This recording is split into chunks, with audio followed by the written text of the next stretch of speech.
مثل بعضی از کشورهای اروپایی، نظرها درباره واکسن استرازنکا در تاجیکستان هم ضد و نقیض است. مسئولین وزارت تندرستی گفتند وضع را پیگیری دارند و خلاصه نهایی خود را تا 2 روز دیگر اعلام خواهند کرد. دفتر مطبوعاتی وزارت در صحبت با رادیو آزادی گفت روز 18 مارس در یک نشست خبری ویژه در دوشنبه تصمیم نهایی درباره آغاز واکسن گذرانی در تاجیکستان اعلام خواهد شد. در این نشست قرار است نمایندگان سازمان جهانی تندرستی و سازمان یونیسف هم اشتراک کنند.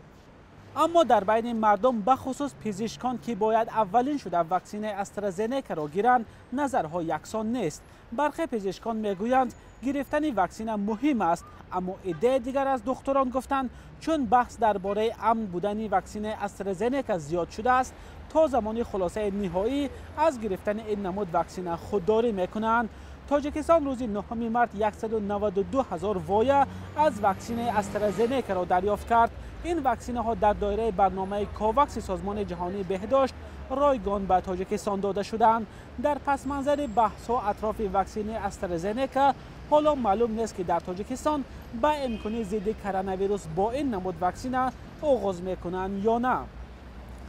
بحث تا کجا به خطر بودن واکسن ساخته بریتانیایی و شویتسیا و دانشگاه آکسفورد با نام استرازنکا حالا یکی از موضوعهای اساسی در کشورهای اروپا است. بعضی از کشورهای اروپایی گفتند با سبب نگرانی ها از لخته شوی خون بعد از قبول واکسن استرازنکا موقتا از استفاده آن دست میکشند.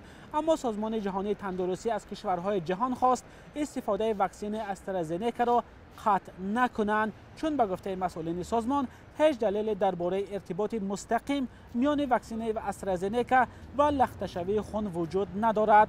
امکانی با این واکسن باید ادامه یابد، گفته از سازمان جهانی بهداشت. قرار است امروز 16 مارس متخصصان سازمان جهانی تندرستی مسئله بخطری واکسن استرازنکا را بررسی کنند. واکسن استرازنکا که در همکاری با دانشگاه آکسفورد تولید شد، یکی از اولین واکسن ها به ضد کرونا ویروس بود. به خاطر ارزان بودن و شرایط نگهداری عادی، استرازنکا به یک از پر استفاده ترین واکسن ها به ضد کرونا ویروس تبدیل شد.